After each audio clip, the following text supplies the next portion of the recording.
It's a great pleasure for me to introduce the first keynote speaker today. A courageous, democratic leader,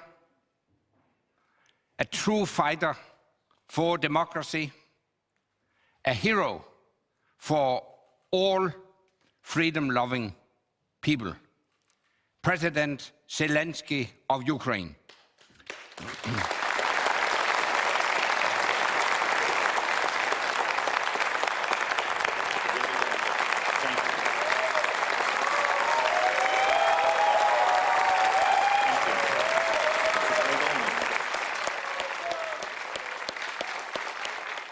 Thank you for the invitation.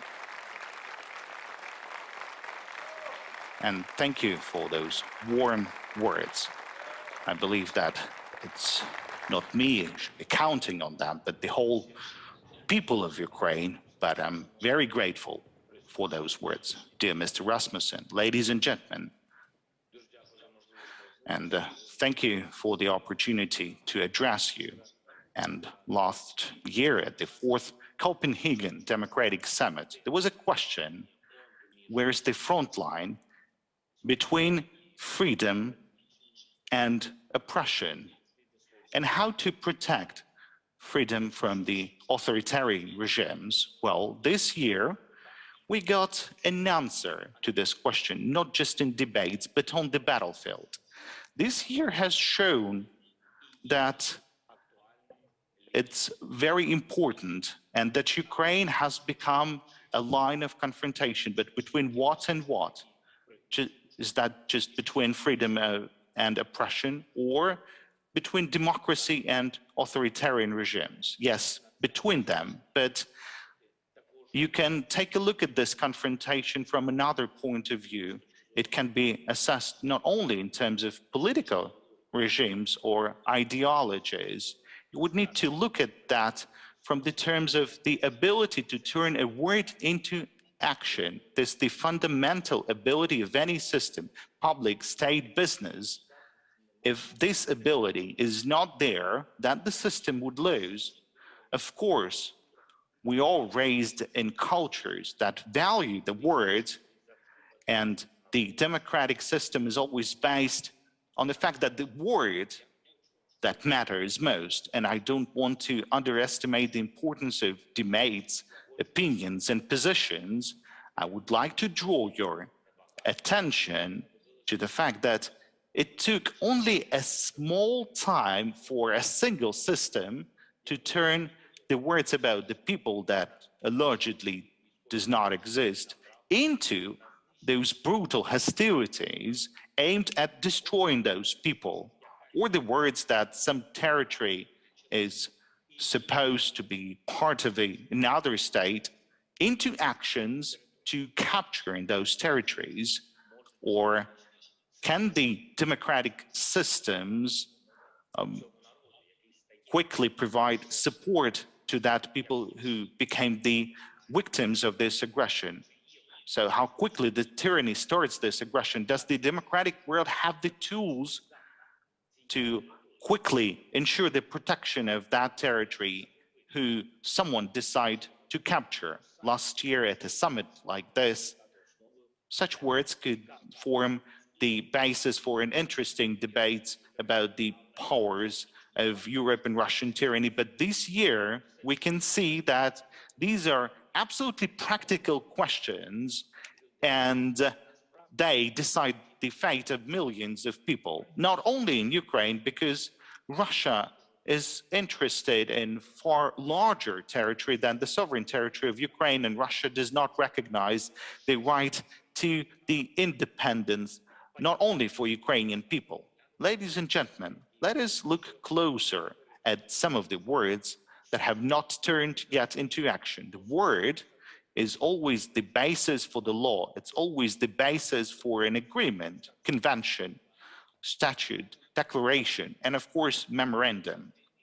During the Russian war against Ukraine, and I would like to remind you that it started not on the 24th of February, but it started in 2014. Russia has violated over 400 international treaties and agreements to which our states are the parties. And let me list some of those agreements. Well, of course, the UN Charter, the UN Convention for the Suppression of Financing of Terrorism, UN Convention on the Prevention and Punishment for the Crime of Genocide, then a number of conventions governing the laws and customs of war, the International Convention for the Protection of All Persons from Enforced Disappearance, the Convention on the Protection of Cultural Property in the event of an armed conflict, the UN Convention on Elimination of all forms of racial discrimination, the UN Convention on the Law of the Sea. So these are key global documents, but then there's more documents which are fundamental for Europe. Russia has violated the final act of CSC of 1975, the European Convention on the Protection of Human Rights and Fundamental Freedoms, well, the Statute of the Council of Europe. And of course, we should be all mentioning the Budapest Memorandum, which Russia has violated, and that adds the maximum cynicism to that situation.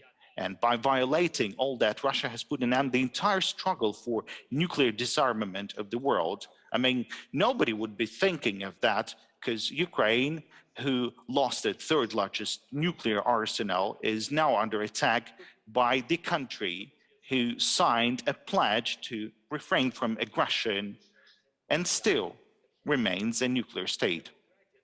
Democracy is always respect for words, and international law is also about respect for words, but they only work and they could only be active if they're backed with actions, when a word literally means action. So returning to the question of where is that line of confrontation between freedom and oppression, we should all say that this line runs in between of the ability to say something and being ready to act to reinforce certain words, those promises to voters, these words in negotiations and the texts of conventions on the Ukrainian border.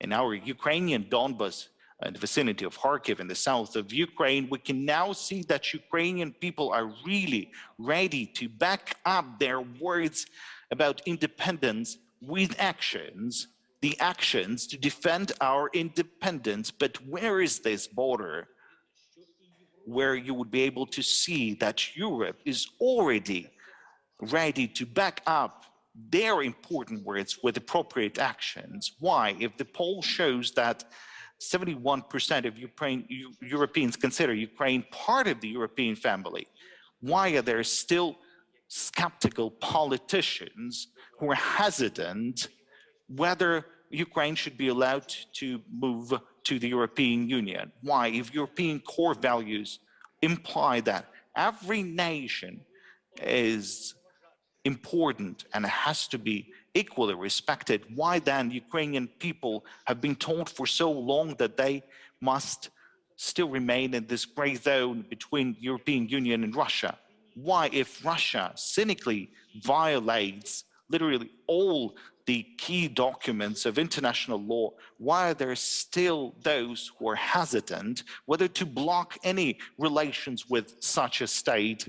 Those questions indicate, in fact, that the European system might lose if words would not be backed with actions. A democratic system could lose in our continent if there would be no actions. So first, we need to remove this gray area, which is so tempting for the Russian state. We need to move to actions that Ukraine should be a part of the European family. In the coming weeks and days, the European Union may take a historic step that will prove that words about the belonging of Ukrainian people to the European family are not just words and not empty words.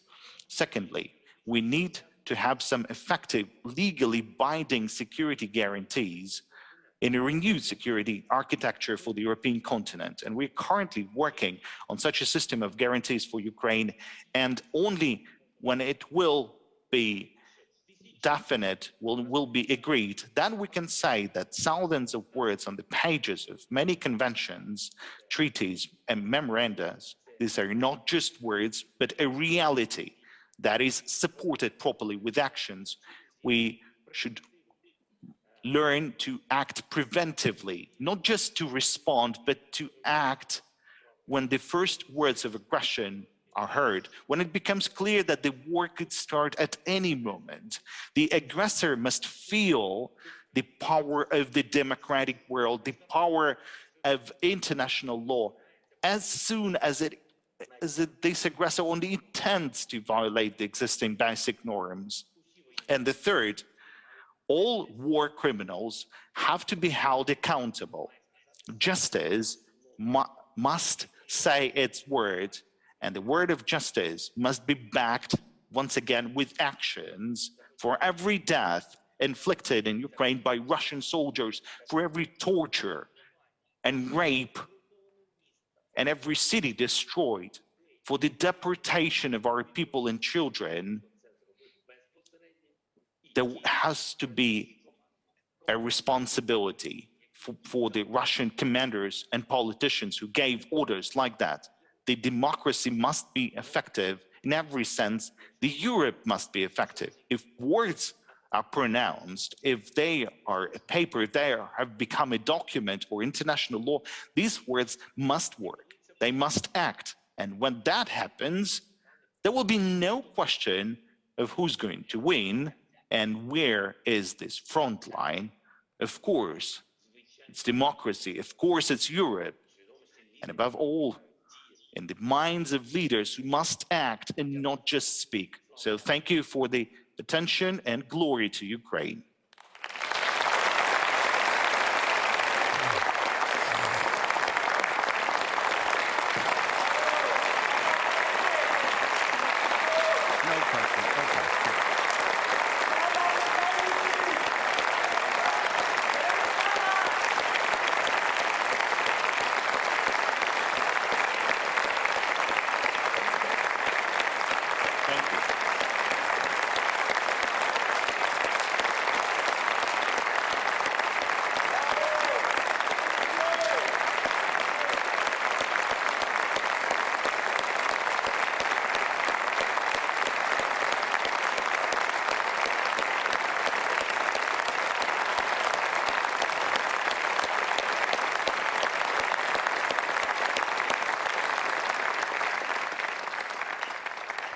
Mr. President, before we leave you, I would like to recognize some special guests in the audience. We have invited a number of Ukrainian activists and refugees. They are part of the Danish NGO Bevar Ukraine. I would like to ask you to stand just briefly and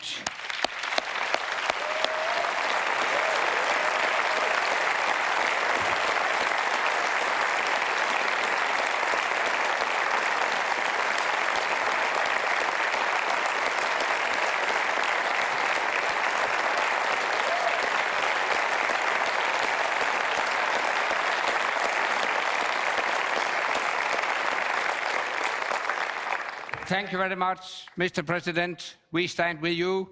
Slava Ukraini.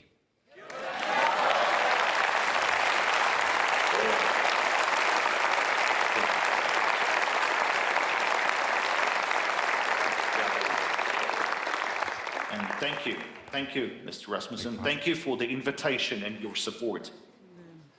Yeah.